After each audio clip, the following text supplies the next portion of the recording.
Y bueno, que los patitos, vamos a continuar con la saga de esta semana respecto de lo que supone el elemento de ese comentario de Ratas Negras 14 y que a pesar de que tiene cierto recorrido en el canal, pues vamos a hablar en este caso de mayorías y minorías.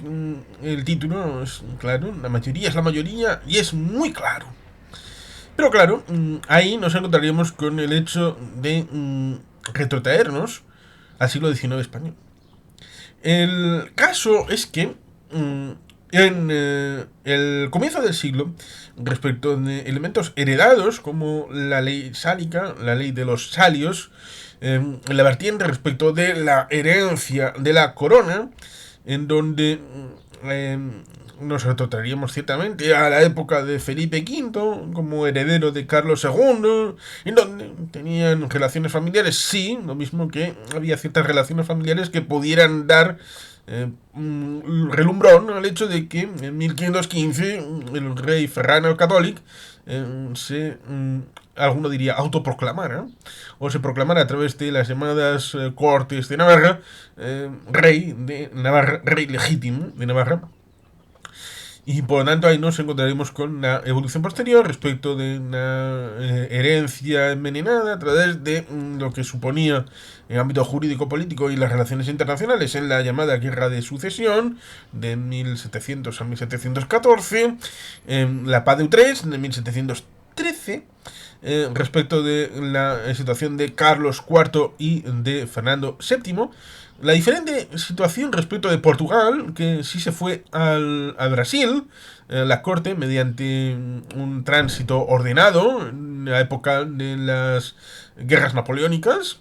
Luego el Eumequedo, la creación del Reino de Brasil, independiente del Reino de Portugal, y la evolución distinta. En una situación en la que, por ejemplo, las Españas hicieron un número importante de universidades en el ámbito americano, y Portugal, todos los que tenían cierta vocación o capacidad para incorporarse en el ámbito administrativo de alto nivel, tenían que ir a Portugal, continente europeo, a formarse en las universidades en el territorio continental europeo.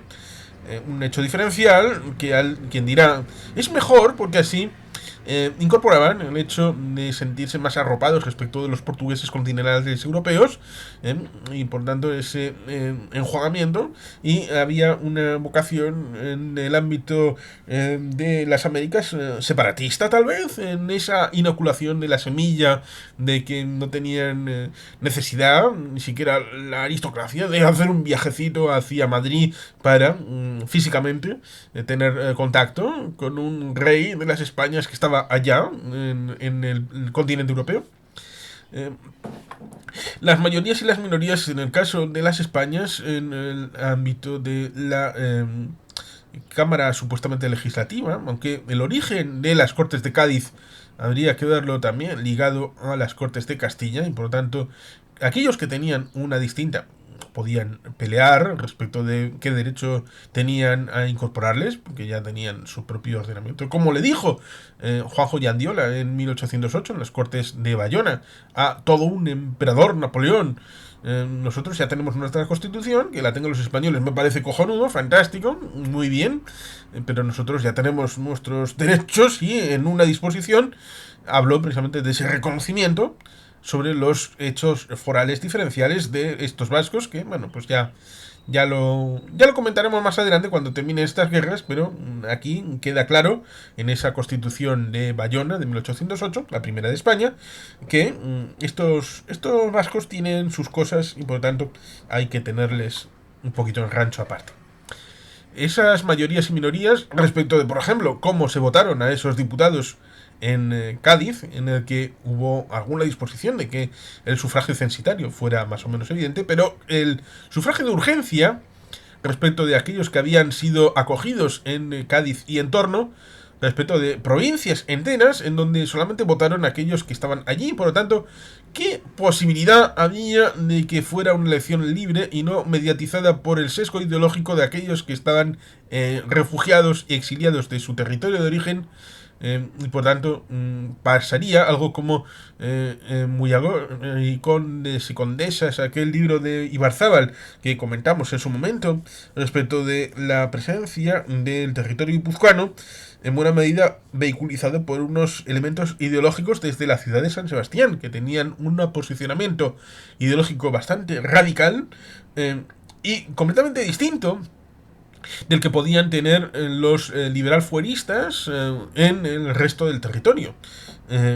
Ligados a los caballeritos de Azcoitia, a Real Vascongada, Muñagorri y todos estos que pudieran haber tenido cierta prestancia, pero que fueron orillados en el caso de la responsabilidad de la representación.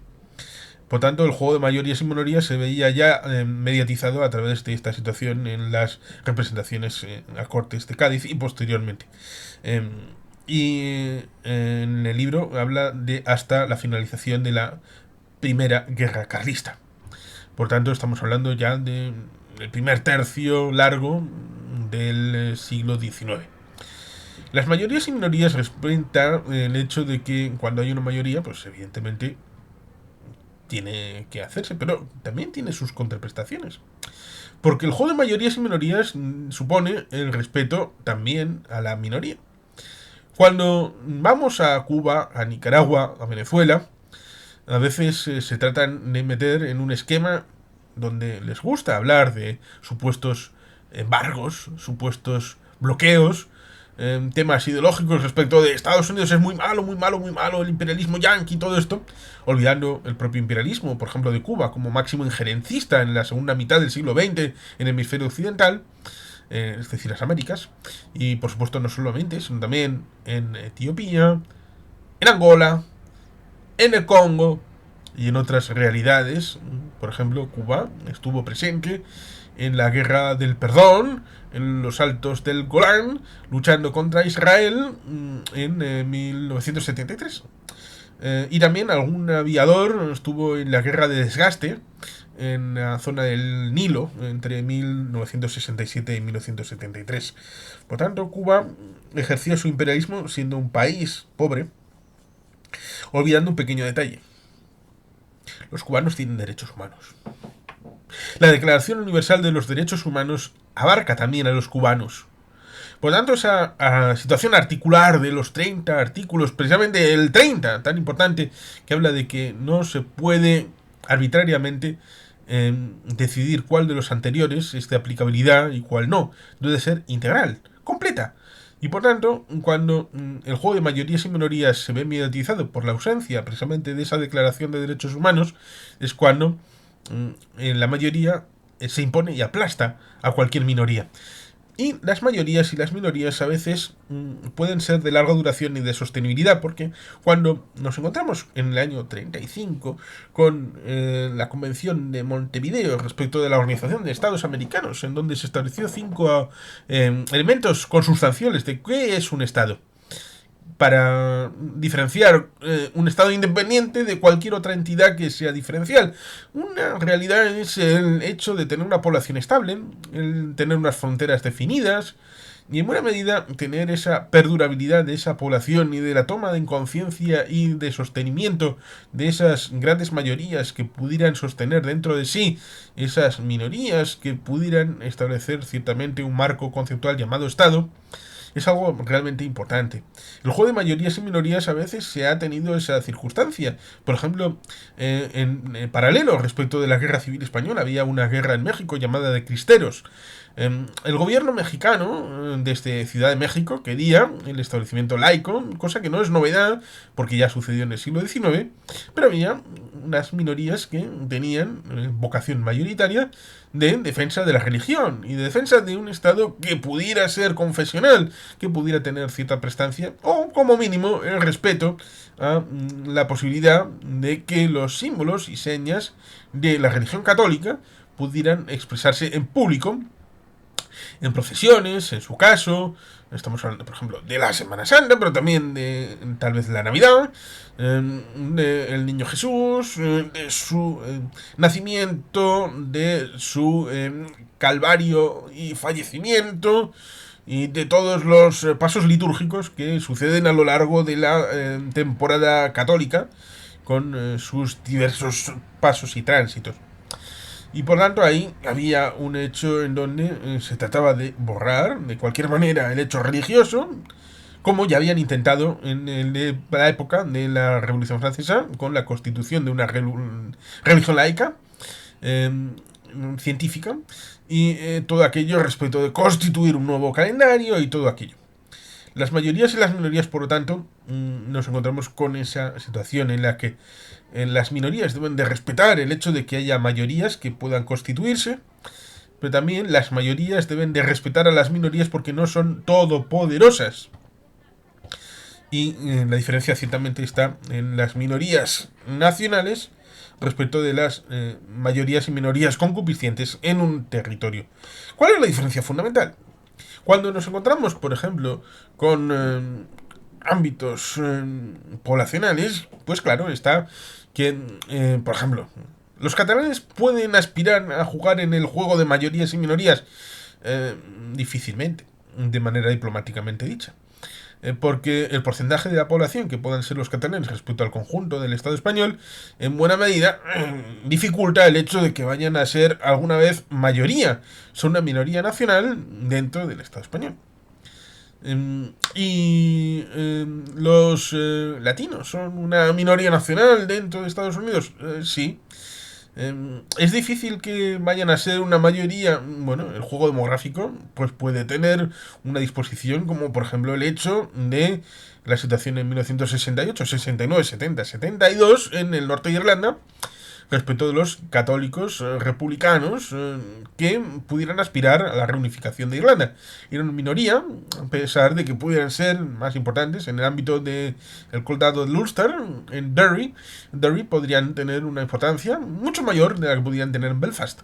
A pesar de que a posteriori ha habido alcaldes de Sinn Féin en Belfast, debido tal vez al acuerdo político que distribuye el poder de una determinada manera, con cargos rotatorios, que todo el mundo pudiera participar de la gobernanza, pero que ciertamente con una perspectiva de larga duración parece que los católicos fornican más, tienen más descendencia, cosa que ya se chatearon esto de los Monty Python en El sentido de la vida, en uno de sus sketches, y que significa que debido al acuerdo de Viernes Santo en 1998, en la incorporación del derecho a decidir, derecho a determinación, en un momento dado, cuando sean mayoría, van a tener esa disposición de la reunificación simplemente por el pulso demográfico.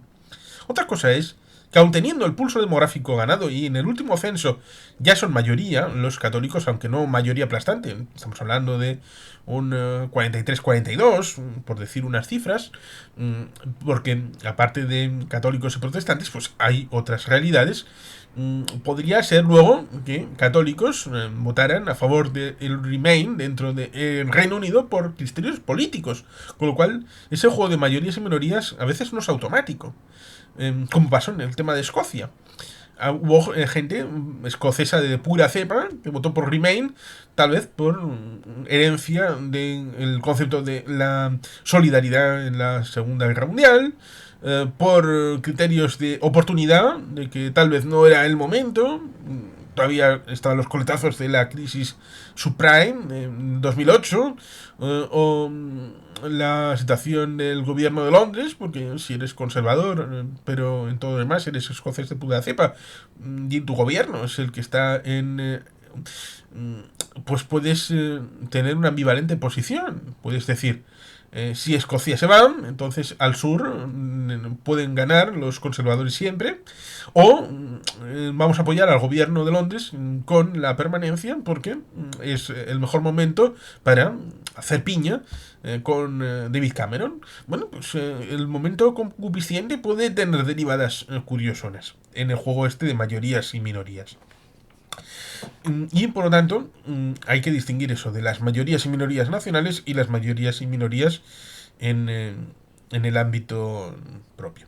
Y por lo tanto, hay que distinguir el ámbito territorial del ámbito social. En el ámbito social, como digo, el juego de mayorías y minorías es un juego de energía renovable, porque lo que ahora es una mayoría luego puede ser una minoría. El problema es el marco mental del que uno parte para establecer esto, porque a fin de cuentas también nos podríamos encontrar con elementos como las competencias. Se habla a veces de la recentralización, lo decíamos ayer respecto de la descentralización como una forma de ordenación administrativa y nada más. Nos encontraremos con esta ausencia de criterio, porque podríamos decir, bueno, el tema sanitario convenía ponerlo en común con el tema de la pandemia en 2020.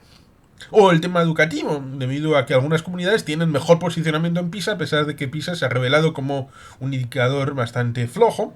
Pero bueno, hay quien todavía lo sigue usando. Y por lo tanto, hay que ponerlo en común esta competencia en Madrid. El franquismo fue fetén, maravilloso, con el centralismo jacobino que tuvo.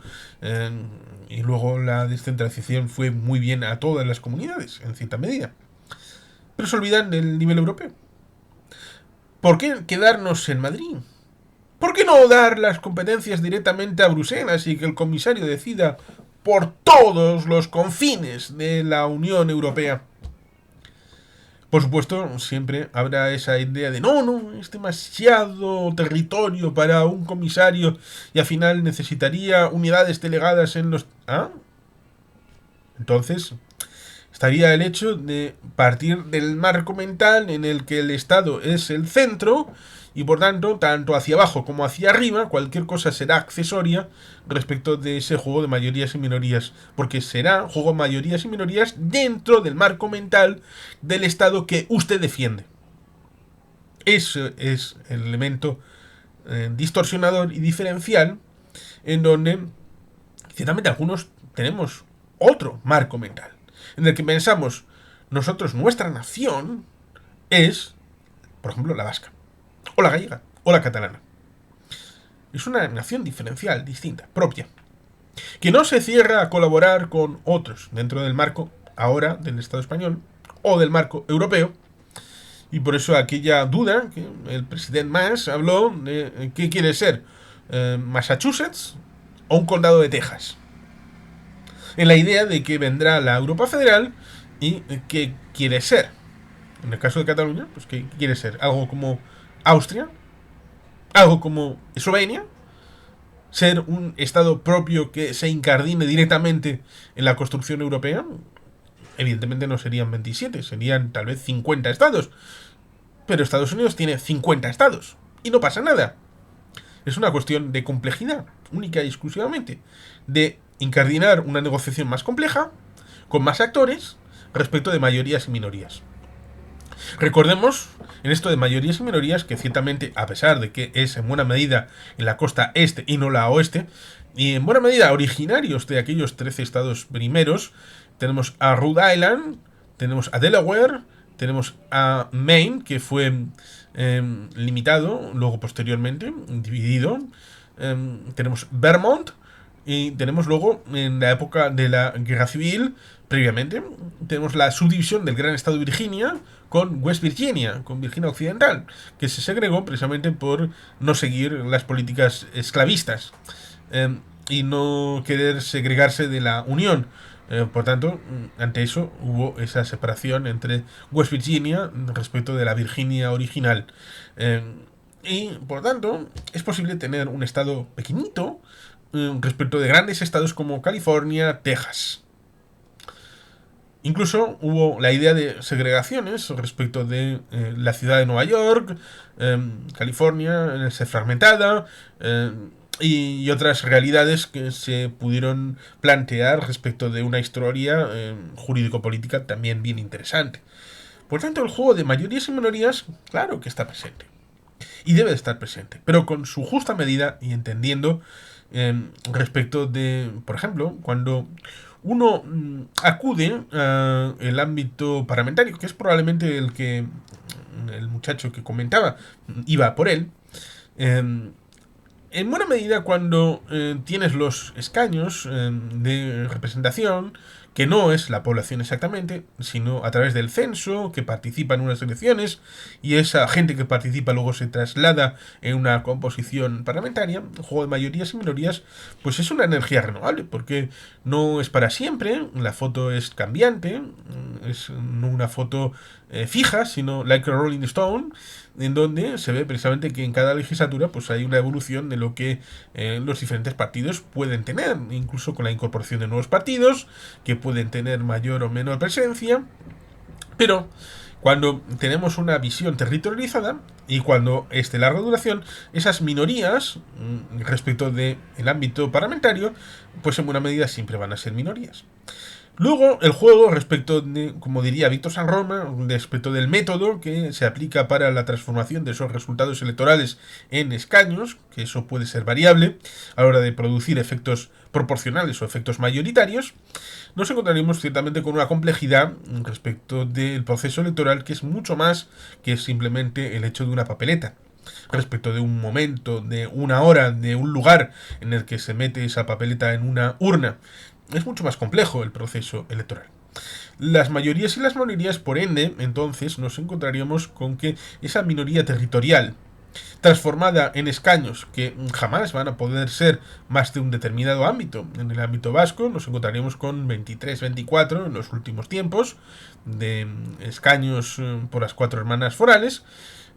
Y por lo tanto, 24 sobre 350 siempre van a ser una minoría, a pesar de que no va a lograr, por ejemplo, EAJPNV, Amaiur en 2011, luego Bildu, no van a conseguir los 24 porque hay otros componentes de partidos franquiciados con sede en Madrid que tienen también escaños por tierra vasca y participan del juego electoral y por lo tanto también tienen presencia. No estaríamos hablando, por ejemplo, de lo que sucedió con Escocia con respecto de los escaños que en un momento dado de 57 tuvo el Scottish National Party 54 de 57 llegó a tener en un determinado momento, lo cual ciertamente hace casi pleno, casi que la delegación del SNP era la delegación nacional de Escocia, a pesar de que era como un porcentaje y por tanto a pesar de que era la práctica totalidad de la representación desde Escocia, seguía siendo una minoría dentro del Parlamento británico. Lo mismo le pasó en el mejor de los tiempos al Bloc Québécois, que tuvo la prestancia de ser el segundo grupo más importante en el Parlamento canadiense, siendo la oposición oficial al gobierno de turno, pero debido a esa situación de presentación solamente en las circunscripciones de Quebec, jamás iba a poder ser una mayoría en el Parlamento de Canadá. Lo mismo que los escoceses, ni el Scottish National Party, jamás van a ser una mayoría dentro del ámbito del Parlamento británico. Lo mismo respecto de otras instancias. Por tanto, ese juego de mayorías y minorías debe de ser, en buena medida, basado en la fórmula foral, aquella de ni yo sobre ti, ni tú sobre mí, no imponer, pero tampoco impedir. Pero desde el concepto de que ese juego de mayorías y minorías es recargable y recambiable. ¿Y si no hay una mayoría clara? ¿Y si es un juego de minorías que se suman para crear una mayoría? ¿Hay alguna mayoría natural que deba de ser aceptada? ¿Y la incorporación de otras minorías, esto supone que es el desconocimiento de la realidad que debe de ser? Eso tiene una carga profunda de subjetivismo. Porque ¿quién es el que dice cuáles son de esos 350 escaños que puede tener el Congreso de los Diputados? Digo que puede tener porque en la Constitución se habla de que puede llegar a 400, con lo cual puede haber una incorporación de más diputados. Hasta 400, dice la Constitución. De esos 350 diputados, que es la situación actual, los 350 serían igual de legítimos, igual de válidos, una vez constituido el Congreso. Por lo tanto, hay que buscar 176 para una investidura por mayoría absoluta, es decir, por suficiencia, lo cual sirve también para las leyes orgánicas, lo cual sirve también para el presupuesto, y cuando no se tiene, pues hay que buscar enjuagues respecto de más votos a favor que en contra, salvo las leyes orgánicas, que debe de ser sí o sí, Luego las mayorías reforzadas para determinadas cuestiones, por ejemplo, el asunto de la modificación constitucional, pero en principio no hay, como diría el cerdo Napoleón, en aquella situación de la declaración de los derechos de los animales en Rebelión de la Granja, que vio como en todos los animales son iguales, vio cómo le respondían en una nocturnidad de hay algunos animales que son más iguales que otros. Napoleón barra Stalin. Así que ciertamente el juego de mayorías y minorías debe de estar protegido respecto de esta situación en la que las mayorías se conforman pero no son eternas y las minorías pueden ser minorías siempre que no se asocien y puede haber juego de minorías que respecto de un juego parlamentario en donde esto evolucione y que ciertamente es algo que ha sucedido en el ámbito europeo. En el caso del Estado español parece que esa vocación de bipartidismo, que nunca ha sido tal, porque nunca ha sido tanto como sucedió con los laboristas y conservadores en el ámbito británico y previamente entre conservadores y liberales, antes de la época de la Primera Guerra Mundial, en donde este evento cambió con Asquith como primer ministro, luego Joe George, que tenemos esa situación en la que evolucionó en 1924. Ramsay MacDonald será el primer ministro laborista y luego tendrá un mandato más amplio que el de 11 meses. Y se dio el salto de liberales y conservadores a conservadores y laboristas. En el caso del Parlamento de Países Bajos, en la actualidad tiene 150 escaños y está fragmentado en 15 formaciones políticas. Por no hablar de la situación en Bélgica, o en Finlandia, o en Dinamarca, o en otros países en donde el amplio espectro está fragmentado en muchos partidos y, por ejemplo, en el caso de Países Bajos, el partido que en estos momentos tiene mayor proyección, que es el PVV, tiene 30 escaños en proyección de 150. Podríamos hablar de Israel respecto de que el Likud tendría una proyección en una última encuesta de 35 escaños sobre 120. Por tanto, ahí nos encontraríamos con fragmentaciones importantes y el juego de mayorías y minorías estaría en albur de tener este ámbito de qué es la mayoría, qué es la minoría, cómo se juntan las mayorías y las minorías. Por lo tanto, no es tan claro. La mayoría es la mayoría y es muy claro. No, no es verdad. Porque eso, como decía, es una realidad concupisciente en donde la situación evoluciona. Mismamente, cuando vamos al Congreso de los Diputados en las últimas legislaturas, hubo una mayoría absoluta en 2000 por parte del PP. En 2004 hubo, como sucedió en el 93 y el 96, una mayoría minoritaria, mucho más acusado en el 93 y el 96, pero Zapatero obtuvo un número suficiente de votos para obtener un gobierno en solitario, con necesidad de llegar a acuerdos. Cierto es que en el 2008 obtuvo 5 escaños más, se acercó a la mayoría absoluta, pero no la obtuvo.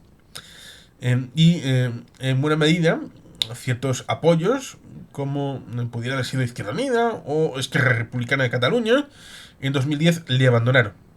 Y fue Convergencia y Unió y AJPNV los que tuvieron a bien sostener en una manera difícil una vía de diálogo para ese juego de mayorías y minorías en una necesidad objetiva para no ser rescatado como Irlanda, como Portugal o como Grecia, el conjunto del Estado.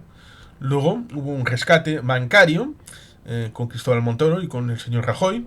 Cierto es que el juego de mayorías y minorías, sin entrar en grandes profundidades de arriolismo, el PP obtiene una mayoría absoluta en 2011 porque 3 millones de votantes del PSOE se quedan en casa. Por lo tanto, hay que tener todo en cuestión respecto de esta situación en cuenta. Hay que tenerlo en cuenta.